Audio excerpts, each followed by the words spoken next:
Well, good afternoon. It's what? 13:20 hours, August 18th, year of our Lord 2028 or 2024. Woo, boy, talk about getting ahead of myself. This is my new purchase, MS162, obviously. Back up here a little bit. They put a 16-inch bar on the thing. I think it's the smallest of the uprights before you start getting in. And guess what? They outlawed top handles. So they end up building these for us, the homeowner. I haven't had the case cover off yet, but judging by what we have here, your spark plug is over here, your carburetor, and this is going to be at a steeper angle than normal, most likely on the cylinder. Same single command control on the back. The only difference here is that stop you hold up. That's actual stop. Everything else is pretty well normal. Get your handle down, thumb down all the way. Then once you pull it till it gets a pop, then you pull the trigger. Oh, on this one I didn't even pay attention. I guess you have to. You pull that, usually that pops the choke up. On this one you pop the choke up. Then when it's there on high idle and it's running, now it comes on to run by itself.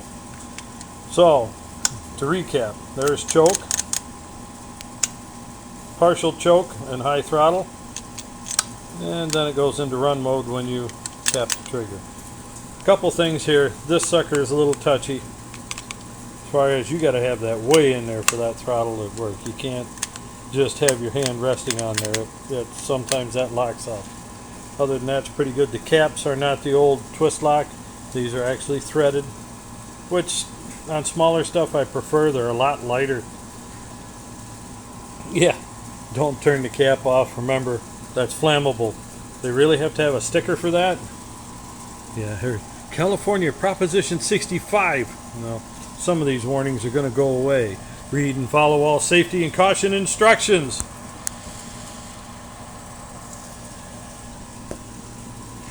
Now, you purists out there are going to say, did they train you properly for this saw? That's kind of comical. Because the only way those boys have run more saws than me is because they are a saw shop. Alright? They have more hours just running the things. I've serviced these things for many years and decades. Now, first thing you're going to notice, plastic everywhere. This is one of the complaints I had about the early steels like 25 years ago. They started converting everything over so you have literally a weed trimmer style motor in here. That is the engine, and this is plastic around it. The engine is stuck in the plastic case. Well, to be fair, Echo and Husqvarna have been doing something similar for many decades. And so, then your springs, you say that's not, believe it or not, a lot of the professional guys say the springs are better. I don't think so.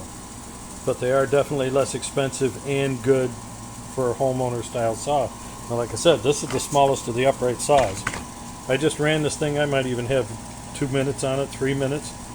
Fired up and ran well. It took about 12 pulls, somewhere in there. And you say, oh, it's got to start up. No, it starts up better when it's full. It was a dry startup, took 12 pulls.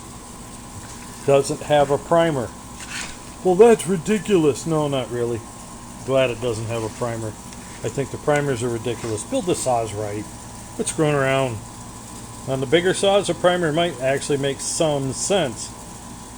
The problem with the primer is it's hooked into the fuel tank. When it's hooked into the fuel tank and you run your little primer and the bulb opens up, well, now raw fuel can come out because it's in the tank. So the primer bulb is actually designed to push air in the tank or fuel, release, and then suck air through the carburetor. That's the design. So it's actually kind of like a connection for the fuel pump system into the tank, and when it fails you have to do something with it, or your tank vent is bad and your carburetor has an extra vent. So that's a plus to me. I love it without the dang primer. It's the same old-fashioned inertia chain brake. Operates well, similar wrap handle to all the others. Now over here they did something nice that they didn't count on the screw to hold the bar. There's a stud back here.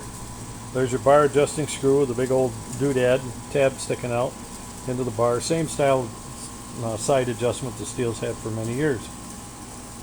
Now, for those of you that are curious, yes, from what I understand, by looking at this saw and into the comments on an MS162, the reviews. There were 10 negative or almost negative reviews. They had 1 star, and one of the reasons, oh look at that, I messed it up, was this arrangement. The bizarre part about this arrangement is my electric saw, an MSA120C, has almost as much cutting power as this saw. This has a larger chain. This is a 3/8, it's a narrow cut, 043 gauge, but it's a larger tooth chain, so it takes a little more power to actually cut it. The MSA120C has a 1/4 inch style, what do they call it? Wood carver's chain. Runs beautiful, and probably cut to cut, they run similar. So power wise, that one has a doggone little adjuster like some of the 180s and other saws used to have in the past. Well, now we're back to a nut, and some of them are claiming it's not holding. Well, there's 2 things that are going along with that. One is they're right. That stud's probably just jammed into plastic and not a big enough stud in the plastic. You know, they tried cheapening this up to be a price point. About $200 saw sitting there. That's it. Ready to go. $200 saw. They have a light bar on there. Well, it just means they don't have so much metal in it. They should have put, on this saw, they should have started with a 12 inch. So over 16, take 4 off. So it would have been a bar here. That is plenty. Why? You can cut a 10-inch log with it. This thing isn't going to cut much more than a 10-inch. So why put a 16 on? Well, reach. You know, if you're trying to reach out to cut something. It's also a light bar in that this is a hard tip. There's no sprocket in here. No rivets. They painted it black apparently so you don't notice it. But that's not a stellite tip. That's a hard tip. Something else to keep in mind. Now, I want to put this down, show you guys something else. Let me move some of my controls here. Get my saw down. Now, brake is off. Always pull the chain. You hear that? Just the clutch. I can lift this easy. This is just touching the bar bottom or just a little bit off. With this hard nose here, never tighten this beyond just touching the bar bottom. That's it. And it has to turn smooth. Okay? This tip will not take professional speed cutting. This tip is not designed to do anything more than a few homeowner cuts. This entire bar is not going to be designed to run dull. This is a price point chainsaw. And that's where a lot of the complaints come in. They buy this inexpensive saw, they're going out there cutting firewood because steel, sorry steel, you were dumb enough to say cut firewood. If you're cutting firewood to put in your fire pit and burn once in a while, beautiful saw. I'd highly recommend it. If you're going out there to cut firewood and you're burning, 5 full cord of wood a year, any more than 1 full cord, this saw is not adequate, period. You bought the wrong saw for your service. Okay? Period. They complained about power. I don't know. This isn't broken yet. When I first fired it up, it sounded muffled. I mean, awful. And then I ran it, gave the trigger a few tugs, and you could hear it start to wind up. Okay. Number, 15 now? These saws need a break-in period, and they need a good, not just going out and doing light limbing. I mean, you need to find some 8-inch firewood or bigger. Okay, for you other people that aren't familiar with this is a 16-inch bar. That doesn't mean it cuts 16-inch. A 16-inch bar gives you a cutting surface to about here, which is say 13, 14 inches, reasonably. Yeah, it's got the safety link. You can use the nose to cut. That's kind of dumb. And actually, on most bars, if you're back into here, like I said, the 12-inch will cut up to about 8 to 10 inches very well. In a saw this size, that's what they should cut. However, if you don't have a 16-inch bar, steel probably can't sell the thing. That's the bizarre part about all this. So if you're going to buy one of these, I highly recommend, if it's your second saw and you're going to have 2 different style chains, stay with the original chain. This is a narrow kerf Pico chain, 043 gauge. Stay with it. Narrow kerf bar, and get it 12 to 14 inch. That little 2 inches, well, I mean, even 4, it's not going to hurt you. The only thing, like I say, it's good for is to keep you away from the wood so you don't have to bend over as far when you're limbing or when you're reaching out or whatnot. Yes, you can cut bigger wood because of the bigger bar. And I wouldn't recommend it with this saw. Put a 16-inch on that one. MS250. They still make that thing. I saw a brand new one on the shelf yesterday. Highly recommended. Mine has an 18-inch that gives you 68 drive links, which means if you're running the 032, where's my other one? No, it's down here on the floor. You're running the MS311, MS270, any of those saws, you can put a 16-inch bar on, and it's one link too long, and it'll work. What I did on that saw was I filed a burr out of the bar, and 67 fits perfectly. They do 68 because it'll actually change the geometry enough. The chain will run better. It tends to run into the bar a little bit, but if you file the end of the bar off, it's going to work perfectly, and you can run the same chain out that you can the others if you have a 16-inch. I'm pretty sure the 68 will run too if you have enough adjustment. But that thing is running 325 chain. That's what you use to do your heavier limbing.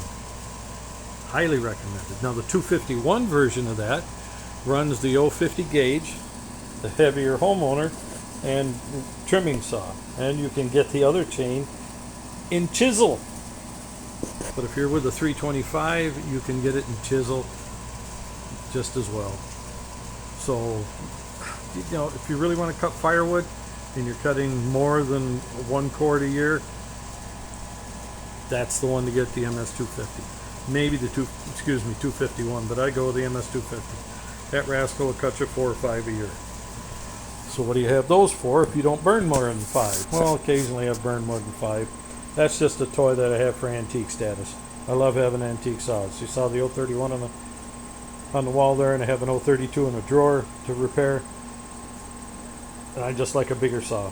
The 270 is the first one I started with, which is the big brother to the 250.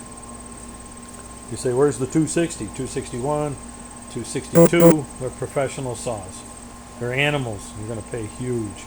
I paid pretty good for that. That saw cost me more than the 290s and 291s because it's a semi-pro. Well, that's why I got that. This one's labeled as a semi-pro, but it's put together like a homeowner. All I can tell you is it runs beautiful. Fantastic. 3.6 cube, 60 cc's, 50 cc's, 30 cc's. And a lot of steel smaller saws are all 30 cc. So they're similar motors, but designed in a smaller, cheaper package. The stud here is in plastic. That's one of the reasons I'm telling you here, don't over tighten the chain. This is a hard-nosed bar, never run it dry. The hard-nosed bar with a stud and a plastic housing, never run the chain dull.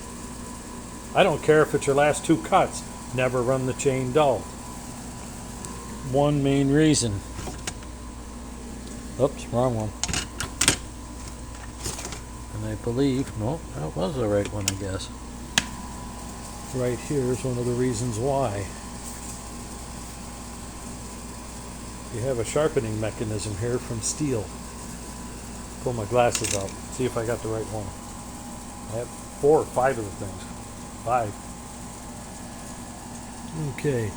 3/8 Pico, that's the one. Your 5/32 file. Here. Breaker file here. And a 5/32 file down for that side. What's the idea? When you go to sharpen your chain, this is where I always get screwed up with these things. When you go to sharpen your chain, yeah, I got it wrong. But anyway, when you go to sharpen your chain, this is your angle according to the bar.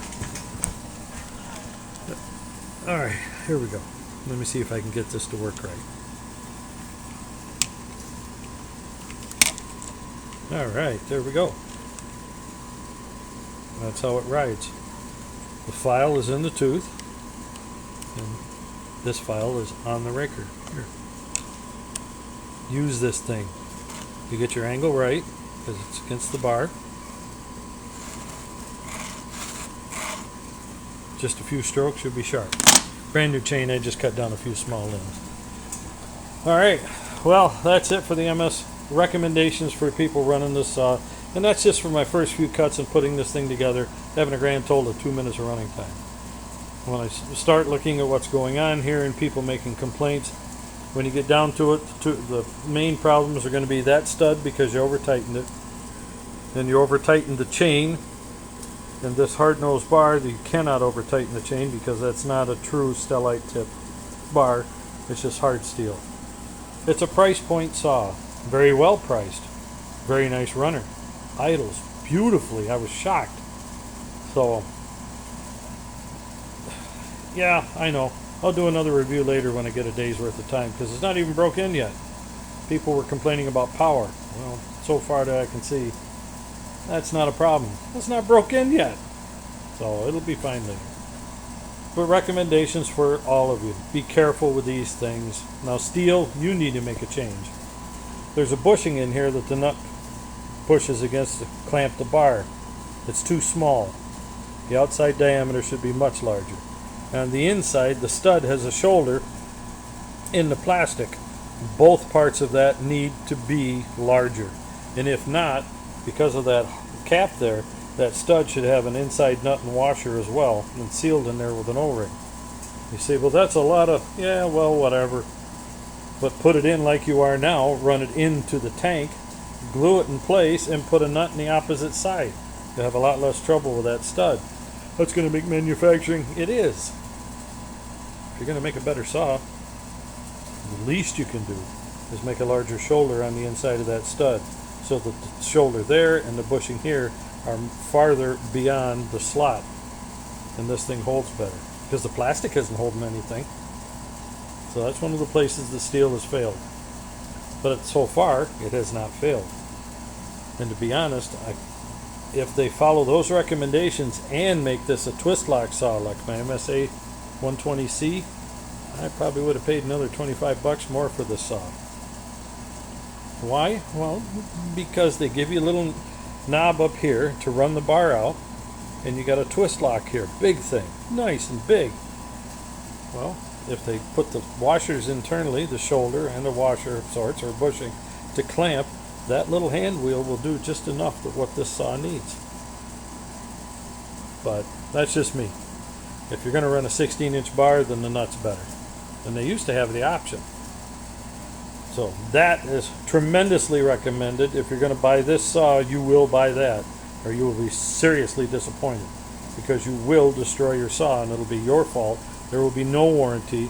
If nothing else, you should know better. And the other one is, I'm warning you, the difference is here between this and a homeowner. I used to have a beautiful 16-inch stellite for my 020. My 020 needs seals. It's only, what, 45 years old or more. Alright, there we are. 18 minutes and change. MS162 steel. So far, I love the way it handles. We'll see how it holds up.